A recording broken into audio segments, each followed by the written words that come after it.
It's a blast from the past, and it's the most recently published book with bad stories by Grant Morrison as well. Gothic, drawn by Klaus Jensen.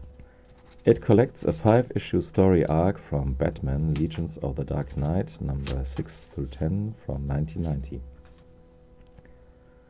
It's a nice, slightly oversized hardcover, and only this time I try not to complain about the glued binding of DC's so-called deluxe editions, because in Gothic we have no double-page splash panels, and almost no panel is swallowed by the inevitable gutter loss.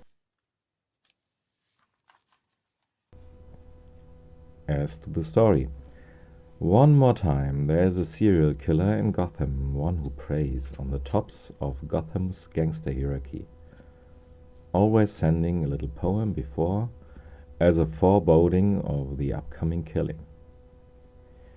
In their desperation, the mobsters beg Batman for help, who denies to help, harshly at first, but later on, the unteachable do-gooder that he is, he's on the chase.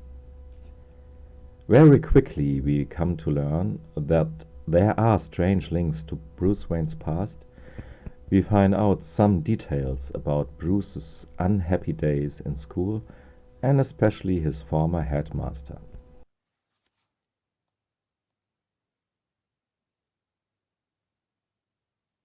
Tonight I met the man who's been murdering Gotham's gang bosses.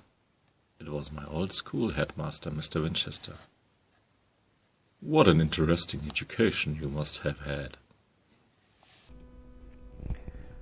So far, so good, but this wouldn't be a Morrison story if there wouldn't be a bit more to it. And so we realize bit by bit that there is a bigger scheme involved, with death, literally, and magic. All the good old, sometimes annoying, sometimes oddly familiar Morrison sorcery and spell and rhyming stuff. But it's early Morrison sorcery and magic stuff, and so it's quite interesting just for this reason. Anyway, by and large, the story is well told, with some great poignant dialogue, and I hope I had made it clear that this is not your typical Batman tale, because there's more than a pinch of horror of the supernatural kind in this soup. It's not earth-shattering unusual what's going on, it's quite the opposite. Somehow, the usual horror and Batman tropes amalgamate very well and smoothly to a interesting, quite accessible, at least for Morrison, but not really innovative or new story.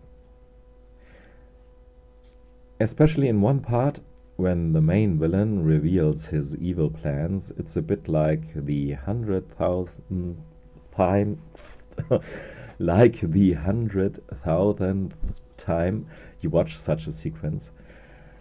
The villainous mastermind tells without any reason why he has done all that to the reader and to his supposed victim Batman, who is apparently helpless. Morrison saves this situation in overdoing it. The villain had constructed a totally over-the-top apparatus that is supposed to kill Batman in the end. It's so over-the-top that it's obvious, in my opinion, that Morrison makes fun of himself here.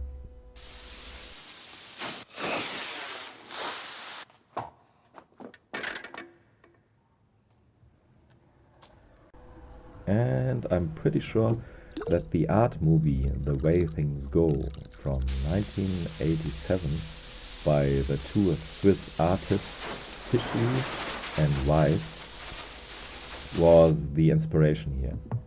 Check this movie out. It's modern art at its funniest.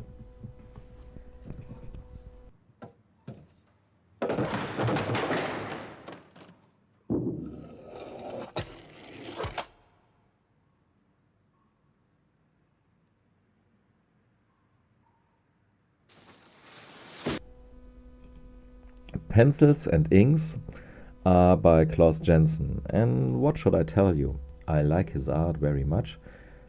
It's catchy, sometimes minimalistic. The drawings are looking unfinished in places. Um, some would maybe find them even sloppy, but it's always very effective on the point with a very distinct use of contrasts between heavy and fine lines. The way he uses almost calligraphic line work and structures reminds me sometimes of Frank Miller, even though Jansen isn't as adventurous as Miller, of course, but they're at least comparable, I guess. I read recently some of the old Punisher stories that Jansen drew, and I enjoyed the loose, astonishing, free drawing style of Jansen thoroughly. In the bonus section of Gothic, there are some reproductions of Jansen's original pencils, color guides, and Morrison's proposal for the story as well. Not very much, all in all, but okay. On the whole, I really can recommend this book for any Batman fan who isn't afraid of some moderate Morrison craziness and who likes his Batman with a pinch supernatural horror, a mixture which simply works, usually, and especially here. As to Morrison's Bat books, it's surely not his most innovative or mind-bending work. That is still Arkham Asylum in my opinion, but it's a nice, surprisingly familiar horror slash supernatural slash Batman crossover and a must for the devoted Batman aficionado. Thanks for listening and watching. Goodbye.